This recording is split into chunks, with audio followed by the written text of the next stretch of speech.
Gear teeth दिखाई दे रहा है टूटा वाला।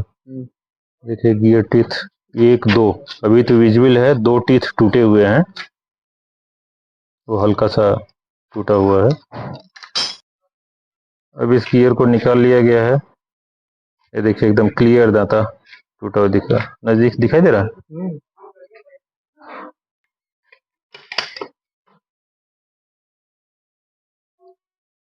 ठीक, और मेन शाफ्ट दोनों निकाल